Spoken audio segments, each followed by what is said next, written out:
के शर्मा जी हमारे साथ भारतीय जनता पार्टी के राष्ट्रीय प्रवक्ता जुड़ चुके हैं। शर्मा जी, ये बात तो आप लोग बार बार कह रहे हैं कि वोट जिहाद पर धर्मयुद्ध की ये जीत है, लेकिन कौन बनेगा मुख्यमंत्री? एकनाथ शिंदे जी कह रहे हैं ये कोई बात नहीं हुई कि जिसकी सीटें ज्यादा आएंगी उसी का मुख्यमंत्री बनेगा। चित्रा जी, देखिए, महाराष्ट्र में आज जो हमारी गठबंधन है, भारतीय जनता पार्टी का गठबंधन है, वो एक ऐतिहासिक जीत की ओर बढ़ रहा है। इतनी बड़ी जीत शायद महाराष्ट्र के इतिहास में पहले कभी नहीं हुई होगी।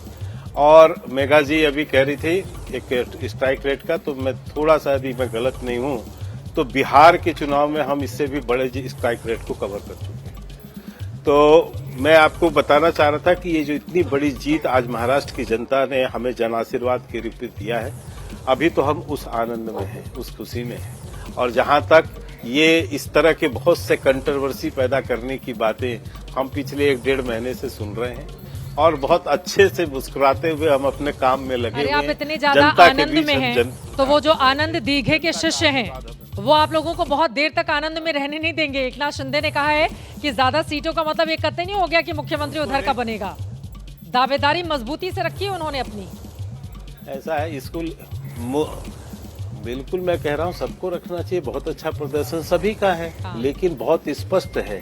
आपको ध्यान होगा कि एक प्रेस कॉन्फ्रेंस में माननीय अमित भाई शाह ने स्पष्टता से कहा है कि चुनाव समाप्त होने के बाद, चुनाव जीतने के बाद सभी दल आपस में मिलेंगे। और शायद मैं अभी सुन भी रहा था शिंदे साहब को कि हम सब मिलकर बैठेंगे, आपस में बातें करेंगे और निर्णय करेंगे। इसलिए आपको चिंता नहीं करनी चाहिए चित्रा जी। हमारे यहाँ इस तरह का कोई विवाद नहीं होने वाला। सर, अब जो पत्रकार है उनको सबकी चिंता करनी पड़ती है। अनुराग भदौरिया की भी चिंता करनी पड़ती है और आप लोगों की भी करनी पड़ती है। काम ही यही है, जनता ने हमें जिम्मेदारी ही यही दी है कि चिंता कीजिए और सवाल पूछिए, ठीक है। लेकिन बीजेपी के नेता देवेंद्र फडणवीस का नाम आगे बढ़ा रहे हैं। एकनाथ शिंदे कह रहे हैं अभी तो कोई बात ही नहीं हुई है, मिल बैठ कर तय करेंगे। बड़ा दिलचस्प हो गया है, लेकिन आपकी मुस्कुराहट तो कम से कम ये बता रही है ये प्रचंड जनादेश। लेकिन अनुराग भदौरिया जी पीछे से बार बार मुझे कह रहे हैं कि आप झारखंड पे सवाल नहीं पूछ रही हैं।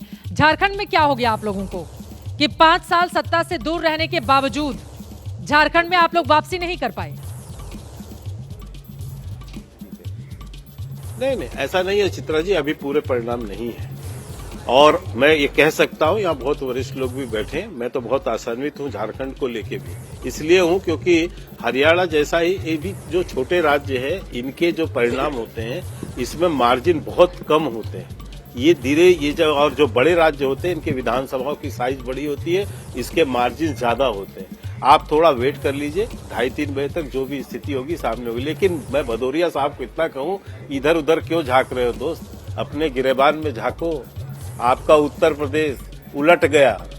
इतनी बड़ी बड़ी बातें जो अखिलेश यादव किया करते थे, गाली गलौज और धमकियां और माफिया के बोली बोल रहे थे, उनको जाके समझाइए कि थोड़ी सभ्यता सीखे और इस तरह से साधु संत और इनको गाली गलौज करना बंद करें।